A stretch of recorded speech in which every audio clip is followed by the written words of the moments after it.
Madame, monsieur, bonsoir. Au sommaire de ce journal, la grève des professeurs d'université. Ils protestent contre la loi Pécresse, un mouvement illimité soutenu par les étudiants. Tant que le gouvernement n'aura pas reculé, les professeurs ne comptent pas relâcher la pression.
Il dit non avec la tête, il dit oui avec le cœur. Il dit oui à ce qu'il aime, il dit non au professeur, il est debout. On le questionne et tous les problèmes sont posés. Soudain le fou rire le prend et il efface tout. Les chiffres et les mots, les dates et les noms, les phrases et les pièges, et malgré les menaces du maître sous les huées des enfants prodiges, avec des craies de toutes les couleurs, sur le tableau noir du malheur, il dessine le visage du bonheur.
L'œil de l'anthropologue ou l'œil de la caméra?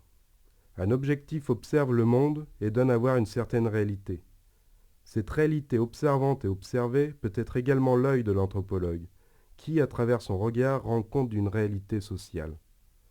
La caméra peut donc devenir anthropologue et l'anthropologue la caméra.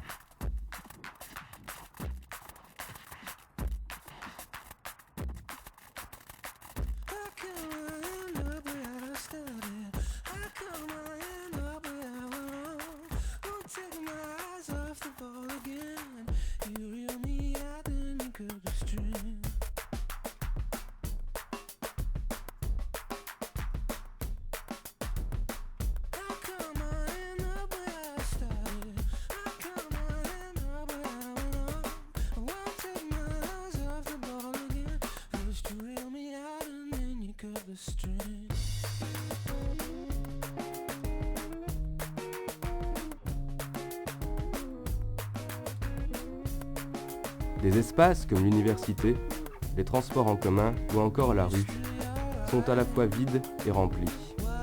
Dès lors, une question se pose. Comment interroger cet écart, car il s'agit bien d'un écart que suppose ce champ de possibles.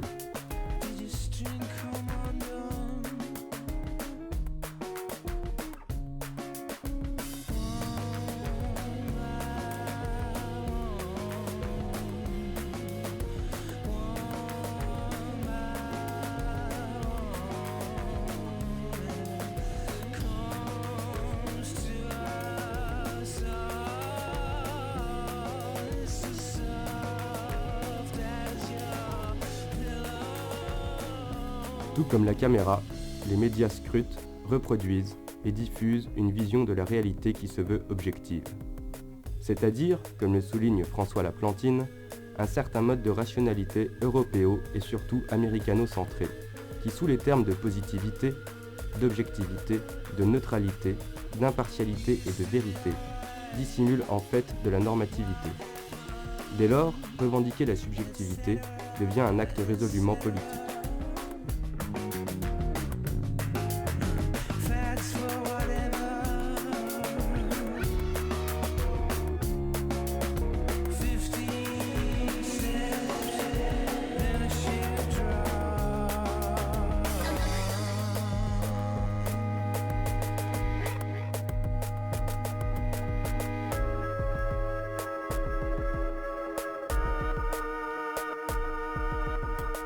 La caméra, par des procédés visuels et sonores, peut rendre compte de la dimension sensible de la réalité observée.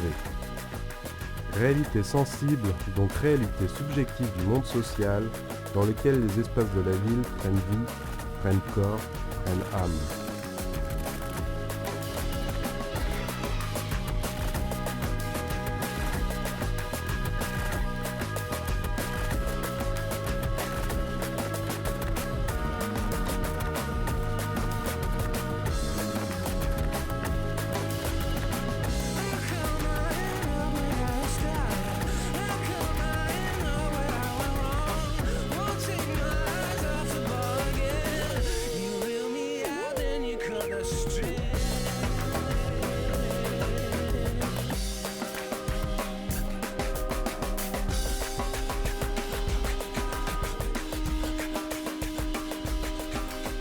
Les individus qui investissent ces espaces ont tous leur propre histoire, leur propre regard sur le monde dans lequel nous vivons.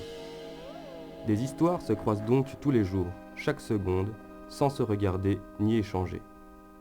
Pourtant celles-ci peuvent s'entrecroiser, se parler, s'interroger, se répondre et se solidariser.